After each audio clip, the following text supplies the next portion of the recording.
Hello, everyone. I'm Patrick. And I'm Tony. And welcome back to Cave to the Cross Apologetics, where we're going through Nancy Pearcey's book, Finding Truth, 5 Principles for Unmasking Atheism, Secularism, and Other God Substitutes. So if you haven't been with us before, I don't know why you're starting with this episode, but we've done a couple other books before, and so what we do is we kind of go through a book, and you're in our book club with us, and we kind of break down maybe some of the harder topics or some of the terminology or just kind of the flow of logic for these books on philosophy or theology or apologetics or whatever we might decide to go over. And so hopefully you'll join us and pick up Nancy Pearcey's book. And we're right in the middle of kind of the principles. Or we just started with the first one. So we identified the idols. And so we're wanting to identify someone's worldview in order to answer against that worldview, something that's the non-Christian worldview, because as Christians we believe that we have a superior worldview, a superior end answer, a superior way to look at the world, to make sense of it, and of course we're grounding everything on what's revealed to us in Scripture as Christians, because we want to live consistently and we want to tell other people that we're living consistently too. So we're not pretending that there's this neutral ground that we can invite the non-believer on, or that I can put my Bible down and argue in favor of a position where I'm completely unarmed, because I want to be truthful in where I'm coming from. So that's what Nancy Pearcey's attempting to do with this book. Right. So she gives us 5 principles with regard to especially worldview analysis, right? That's Identify the idol is what she calls it. What is the ultimate reality for the particular worldview? And then she says, and this is what we'll be talking about this time, identify the reductionism, right, or the reduction. So she says each of the worldviews kind of reduces reality, since they don't capture all of reality in their particular ultimate reality, right? They reduce reality, and so we identify that. And then thirdly, we test the idol, right? We test it 2 ways. We test it, does it contradict what we know about the world? So that's the first test, right? So the fancy word for that is empirical adequacy, right? Does it meet what our experience tells us? And then the second test is, does it contradict itself, right? And so there's is there internal consistency with regard to the position? And then the final principle is we kind of show where Christianity is superior. Hit them with the gospel. That's right. Yeah. That kind of thing. So that's where she's going with these 5 principles. And we're on principle number 2 that has to do with, the reductionism that happened. Identify the idol's reductionism. Right. So every worldview attempts to make claims about mankind, humanity, which in the Christian worldview is set apart, special, made in the image of God. And so by taking man or something within creation, elevating it to the status of this divine nature, this thing that is supersedes all other explanations, and that is the source for kind of all reality, then we're wanting to see how it kind of inverts the creator-created relationship. And so anything that's put in place of God will reduce, especially mankind idea of what it's interacting with. And so as we go on, it'll become more clear of where she's coming from. So hopefully if we've done our job correctly. That's right. And so she starts out by giving the story of from Harvard Divinity School from this guy. So let me just point out, all of her chapters start off with a story, which is kind of to grab your attention, that sort of thing. So I think that's a pretty good way to do things here. Right? Yeah, it's showing, especially. I don't want to say it because I'm overly blessed by the number of people in my life who have exposed me to apologetics, and that you can question, are there contradictions in the Bible? And we did a book on that. Or, does science replace God? We did a book on that. And, does it account for morality? That was the second part of the book. So hopefully these things are more going away, and these open questions are allowing us to realize, that there are indeed answers for people who are questioning. So yes, all these chapters start out with a good story illustrating the principle that she's presenting. This person kind of found Nietzsche in college, and especially in a divinity school, which is odd. And he kind of got won over by Nietzsche. I mean, Nietzsche is kind of the classic God is dead guy. He's the one that kind of has a no morals whatsoever. There's no moral standard that kind of goes against what kind of all of history have taught humanity. So we usually in some call sense. That a moral nihilist or a nihilist. Yeah. And so, this student says that he was won over by Nietzsche, but instead of questioning Nietzsche's atheism or nihilism, he was ignoring Christianity's positive contributions, which, if you read "God Is Not Great" by Hitchinson, he does the same thing as well. He also discovered that many of the freedoms and human rights enjoyed in the West are fruits of its Christian heritage. Modern science is largely the product of biblically inspired concepts, laws of nature. The just war doctrine developed by medieval theologians did much to bring an end to unlimited slaughter, rape, looting, enslavement. There are a host of moral ideas, from anti-slavery to women's rights, have their roots in Christianity. And yes, we can find handfuls of examples of people living opposed to these principles as well, or having disagreements within the church on that, especially things like slavery is a big one. But to say that Christianity is this awful thing that has downtrodden us for centuries, and we would be the Ubermeister, the Supermen of our time, as Nietzsche would call us, if it wasn't for religion. It seems like what Nietzsche is doing is supplanting man with this high ideal, even though it seems like anytime that Nietzsche's principles are carried out, what happens is death, poverty, disease. So it's not really high; it's really ends up low. Yeah, right? it attempts to elevate few over the many. Right. So the question and her criticism here is that he wrote this paper in the divinity school in favor of Nietzsche, and the professor just gives him an A- and says good job, and he was afraid that he was going to get blasted by the professor, right? And no, that's not what happened. Right. he should have challenged his ideas and said maybe there's something more to it, and the perfect example to engage in dialogue and utilize that.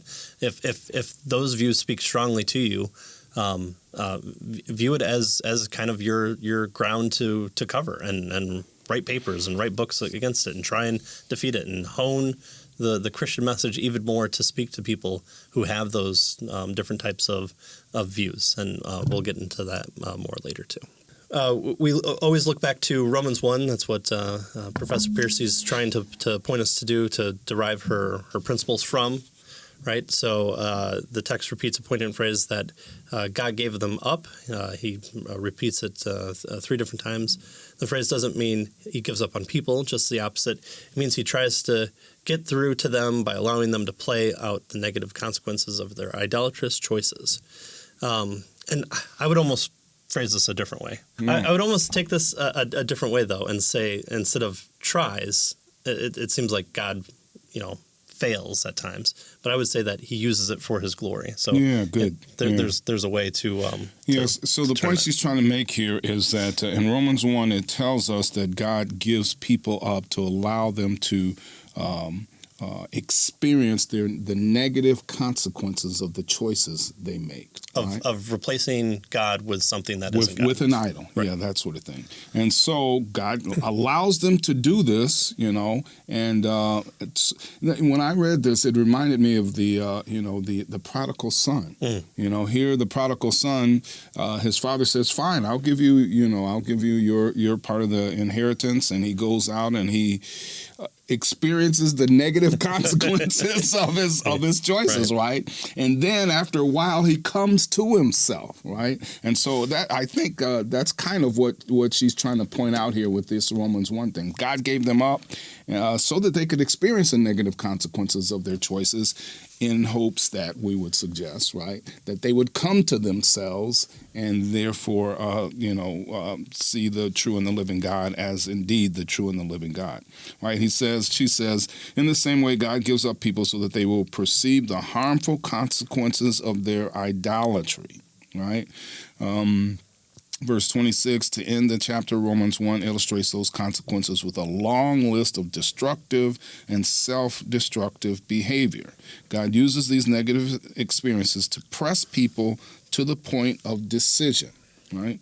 Will they continue worshiping a counterfeit God that is destroying them, or will they repent and turn to the true God? Right. Yeah. So this is kind of removal of God's blessing, or removal of some sort of common grace blanket that all people, regardless of belief in God or not, experience. And so God seems to be dealing with them in a manner that is up to that person's choice of where their desires are. Their desires are to not worship God, to replace Him, and God essentially says, fine, go live out in the wilderness, go live apart, and see how that works out. And the consequences are what's covered in the rest of this chapter. Mm-hmm. Yeah, good. So God treats people as persons with that are responsible for their choices. Right. So we are to identify the idol's reductionism. So why do idols invariably lead to destructive behavior? Because they always lead to a lower view of human life. In Romans 1, the connection is captured by the word exchange. They exchange the glory of the immoral God for images resembling mortal man and birds and animals and creeping things. When a worldview exchanges the Creator for something in creation, it will also exchange a high view of humans made in God's image for a lower view of humans made in the image of something in creation. So instead of having a proper role, proper understanding, there's a supplant there. And so you can kind of view it as something like driving the car. You have a person designated to drive the car. You have a person that's designed to read the map, and the two in the back to supply you with water and snacks. And so if the map reader decides to take control of the wheel and the driver decides to have a snack in the front seat, then you get all sorts of topsy-turvy, almost literally, repercussions because of that. So we want to identify who should be having what role. Right. So this is principle number 2. It's identify the idol's reductionism is what she's getting to with us, right? And so humans are not self-existent, self-sufficient, or self-defining. They did not create themselves. We are finite, dependent, and as a result, we're always looking outside of ourselves for our ultimate identity and meaning. They will define human nature by its relationship to the divine. However, they define divinity. So we talked about last episode. Each person has this overarching, explanation of where everything came from, or their ultimate explainer. Those who do not identify and get their identity from the transcendent Creator will get it from something in creation. So they will make an image of some God, lower G. They create idols eventually, and they become like them, is what the Bible tells us. In philosophical terms, this is called reductionism, the process of reducing a something from higher, more complex level of reality to a lower, simpler, less complex version. Right. So they reduce, reality. They reduce people, right, and that sort of thing, because of their view of ultimate reality, because of their idol. So their idol forces them, since it doesn't capture all of reality, right? Only God can do that. It forces them to reduce the things down to what their idol is telling them it really does exist. Right. So principle 1 gave us the first step in engaging any non-biblical worldview, identify the idol. And principle 2 here is to identify the reduction. When God gives people up to their idols, the result is always a reductionistic view of humanity, which ultimately unleashes harmful and destructive behavior. When we reduce people to anything less than fully human, we will treat them as less than fully human. When we define God as something instead of a someone, we will tend to treat humans as something too. So this, again, we're made in the image of God. We're representations of Him collectively and individually, and we're given that charge. We were made special. We were not made as animals. We were elevated above them and given dominion, and we have a special relationship with God. And so, if we mess we're with persons. that, We're persons, right? yeah, we're human beings. And so, that's it's all about having the correct understanding. When we don't, then something's off. And so our goal here is to help us identify what that off thing is and to point it out to people by saying, hey, here's the result of it, here's the consequence of it, or here is an explanation that you're not viewing, or here's something you're adding to the explanation to fit as consistently as that person can within whatever worldview they subscribe to. Right. Good. So this next section is called "Dehumanize Thy Neighbor." Right. So she says it may be easier to recognize reductionism by starting on a personal level. Right. In other words, how does it affect persons? How does it affect people? Right. How does it affect your neighbor? Right. Consider the idols that many of us live for. Financial success, economic payoff, all kinds of things. Your relationship, maybe your physical appearance, whatever. She says an idol always leads to a reductionist attitude that dehumanizes others and justifies, notice this, using them for your own agenda. She says idols do that, right? That's what they end up doing. And then she gives us some hints on how to recognize this kind of reductionism when folks are writing or talking, right? She says reductionism is often signaled by the phrase "nothing but." Right? So think of some examples here. Haven't we all heard people say that religion is, here it is, nothing but an expression of psychological need, right? So that's a projection of a father figure in the sky, right? A myth invented by primitive people to assuage fear and natural forces, fear of natural forces and that sort of thing. So she says in the typical college course or television science program, a reductionist theory of religion is simply assumed without argument. Religion is nothing but, and then they tell us reduction it's never a straw man. It's always fully fleshed out. It's exactly what Christians have believed for centuries. There's no single book that you can go to. There's definitely no readings that you can go to. No, you always have to say it's a magic sky fairy or flying spaghetti monster, et cetera, et cetera. Right. Religion is nothing but. She does the same thing with love, right? Haven't we all heard that love is really nothing but a product of chemical reactions, right? Current theories in neuroscience convey the impression that love can be reduced to neurotransmitters and circuits in the brain. So that's all love is, right? Love is nothing but these chemical reactions that are going on, in our brain with regard to our neurons and the patterns and all that kind of stuff, right? So that's love is nothing but.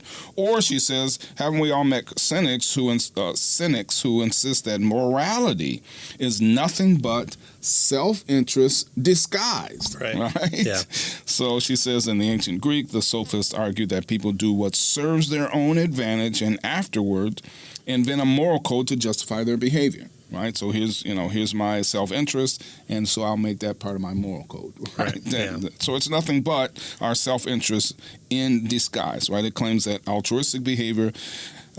Evolutionary psychology is her next thing that she suggests here, and she says it claims that altruistic behavior has been programmed into our genes by natural selection because of its survival values. So altruistic behavior is nothing but a program of our gene. Right. That's so the idea. Dawkins in God Delusion says that religion is nothing but an ability for groups of people at that time when forming religion was important to get them to a survived state. Right. And so that's all religion is. Now, the fact that we still have religion and Dawkins wants to speak out against it seems to be that he's speaking out against the wanting of the survival of humanity because, if it's still important to us, or at least some of us, then we're still trying to survive with it. Yeah. Good. Yeah. Evolutionary psychology then reduces all human behavior to mask self-interest. Yeah. Right? So jumping out and saving the stranger from the bus, that and you possibly getting killed, that clearly means that you are wanting to survive. That's right. Or something. Yeah. You would did want, it in your own self-interest. You would want someone to do it to you, even though your life ends at that moment, and you have zero care about what happens after you're dead. So what does it matter to sacrifice your life? Right. And so she says, in practice, people often find ways to avoid the reductionist implications of their worldviews, right? But because humans are made in God's image, they often do treat others with dignity and respect, right? In other words, the reduction, forces you to dehumanize people. But, of course, that's not right. Right? Because you're made in the image of God. Mm-hmm. And so that kind of forces you then to treat people with dignity and respect, although perhaps in your worldview or your reductionism or your idolized, view of ultimate reality, it doesn't allow for that. Right? The reductionism dehumanizes people. So why don't, these folks treat people as their theories suggest? Well, because they're made in the image of God and they know better. Ultimately, they know better, right? So she says the problem is that non-biblical worldviews provide no logical basis for such altruistic behavior, right? And so Richard Wartree, she quotes here, was revered as a philosopher of democracy, yet he wrote, "I do not know how to justify or defend social democracy in a large philosophical way." Right, so he admitted it. Right, he was acknowledging that he had no basis for his own highest ideals. Right. So why should we treat people like this? Why should we allow for society to exist and to have these high ideals in a particular reductionist ideology? You wouldn't, but because we're made in the image of God, we're kind of forced to. We can't avoid it, right? And that kind of thing. Yeah. So we, if we wanted to be kind of Spock-like, I guess, and turn off our altruism part of our brain and just have a the trolley problem and it's much easier to save the 4 over the 1, so you definitely flip the switch and as a result end up taking part in a murder of a person. And so you really can't do that, and so that's why something like the trolley problem exists, because there's so many dimensional factors to it that speak to different parts of kind of the human condition that you could never you can't get away by saying okay, but we're going to pretend we're not like humans. Right.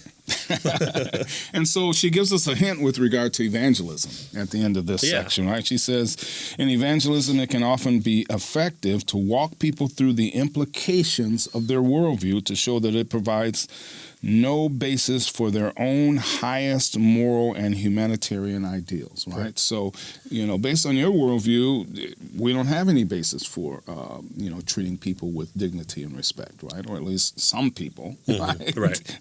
Yeah.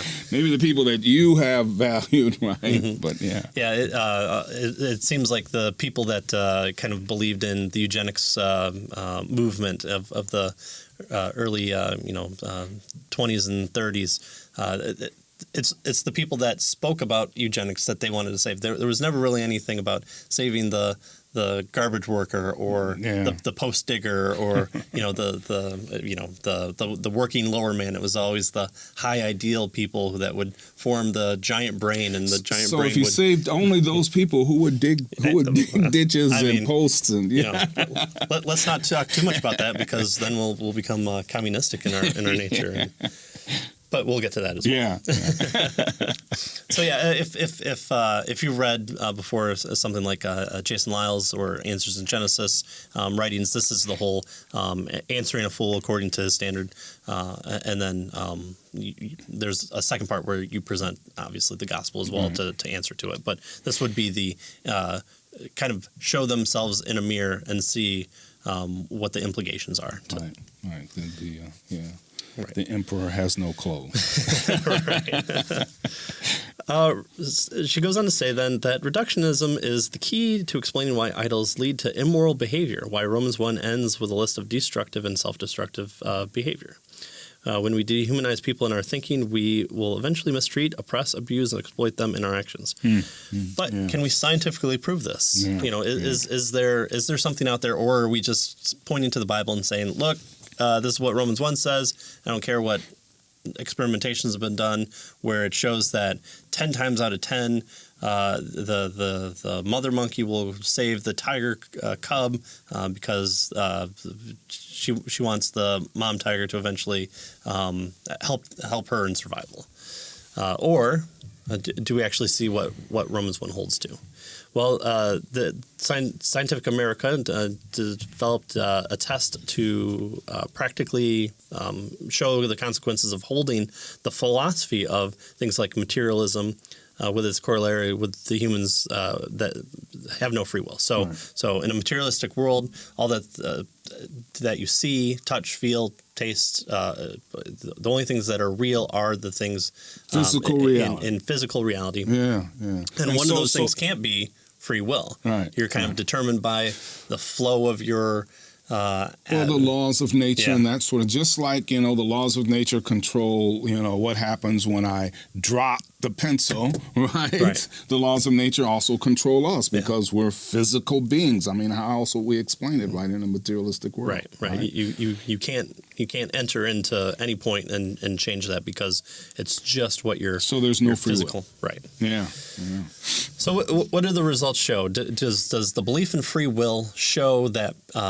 people will act more kind of altruistically or more honest because they have the ability to kind of do otherwise? That might not be the best, reform, presuppositional take on free will, but for the sake of argument, let's go with that. Or does believing in determinism, the fact that there's no free will, you can't choose anything other than what you've been programmed as a robot to do by the universe or the first cause or the expanding, contrasting, universe. What do we see as a result of that? Well, we actually do see that belief system impacts our moral behavior. So one experiment... Surprise, right? What we believe affects what we do. Yeah, right? If I don't believe that the truck will kill me, I'll walk out in front of it. Right. Yeah. Wow, right?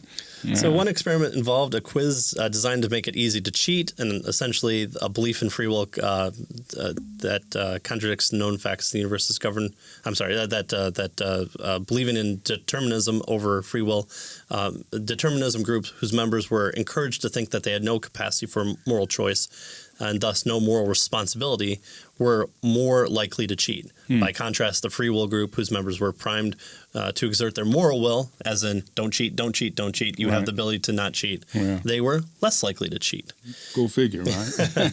Another experiment involving managing money, again, telling someone that they don't have the ability to do to make up their own decisions, that they're products of random chance in a chaotic universe that has no feeling, and there's nothing beyond what you're experiencing now. So grab all it is. Guess what? They were more likely to steal money than those who were told that they have the ability to do otherwise.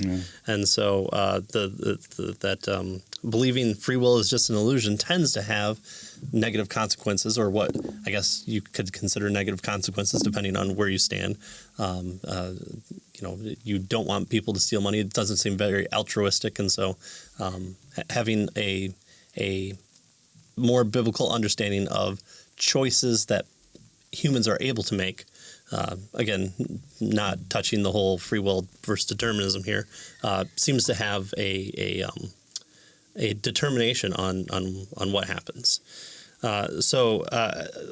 One real point that she makes here is that when a person accepts materialism as a life philosophy, its effects do not stay neatly contained within the mental realm. It leads to destructive personal behavior and harmful public consequences. And she covers this really well in Love Thy Body, on especially the abortion chapter. So I would encourage to check out.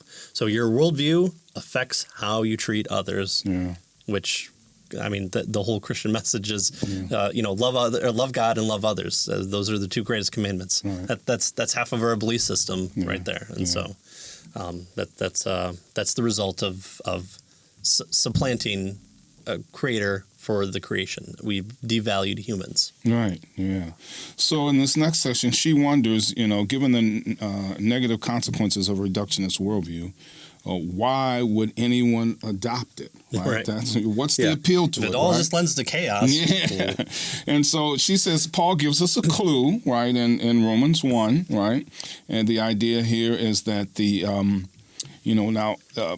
Paul argues the existence of beings with the capacity to reason, love, plan, and choose is evidence that the first cause that created them must have at least the same capacities, right? The cause must be sufficient to produce the effect. The origin of personal beings is best explained by a personal being, right? That's the idea. So how do sinful, fallen humans seek to avoid this conclusion in what their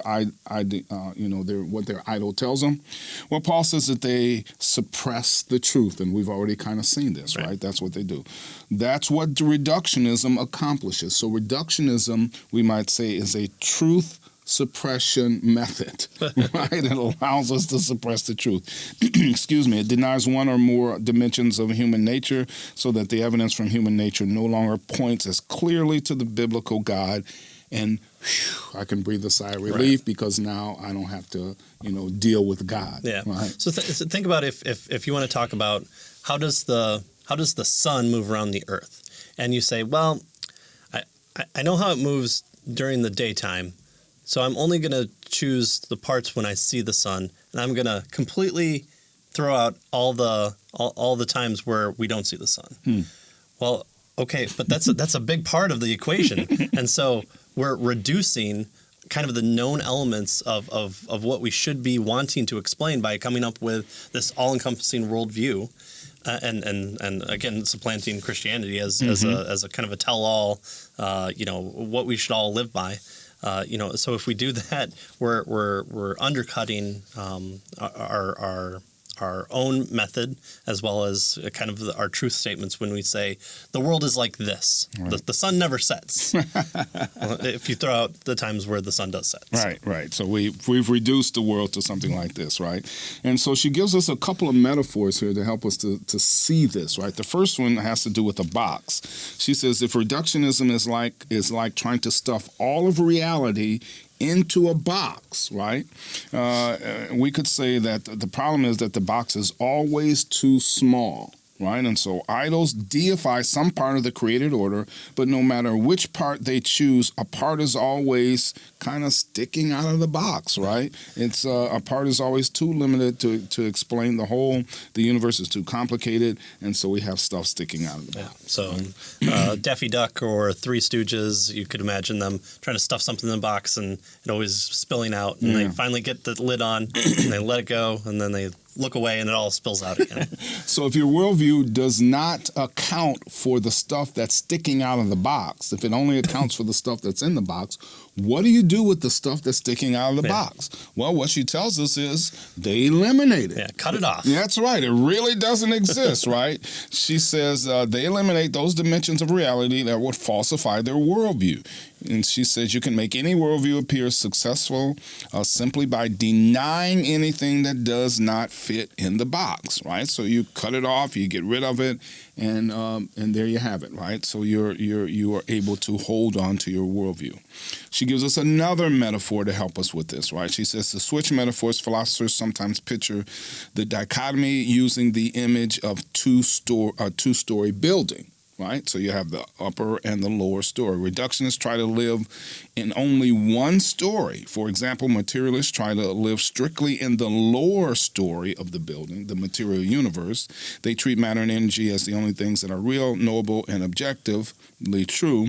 The upper story, then, she says, becomes a sort of attic where they toss all the stuff that doesn't fit into their materialistic worldview, right? The soul, the spirit, the mind, morality, freedom, God, all those types of things are just thrown in the upper story, in the attic, and we kind of eliminate those, we ignore those, explain them away, and that kind of stuff. The Christmas tree, the exercise bike. Yeah. Right. And so she says we need to know how widespread this reductionism is. There are many different idols, so there are many forms of reductionism, right? And so how in the world do we kind of deal with all of these forms of reductionism, all of these idols and that sort of thing? And so she says, because it's easier to identify the dehumanization impact when worldviews are developed to their most logical conclusions, she wants to consider kind of 6 scenarios, right, or 6 ways to kind of look at this. So she wants to consider 2 philosophical worldviews, materialism and postmodernism. She wants to consider 2 religions, pantheism and Islam, and she wants us to consider 2 political theories, right? Which would be Nazism and communism. That's right. Yeah, the fun ones. Yeah, so that's what she's going to spend now the rest of the chapter looking at, applying this reductionistic idea to these various worldviews, so that she can illustrate how the reductionism takes place and how things are eliminated, and the result then of this particular reductionism. Right. So we've got our principle. Right. We're going to give you a week to go over this again. Our videos are broken down to smaller sections, so you can share them or go over the little part again that maybe is more of focus to you, and feel free to share those out, of course, and follow us on Facebook and all the fun things that you know now to do on YouTube. And come back next week, and we'll go over at least the first 2, if not all 6 portions here, and we'll figure out where everyone is reducing humanity from. So, thanks for joining us, and we'll see you next week. See you next week.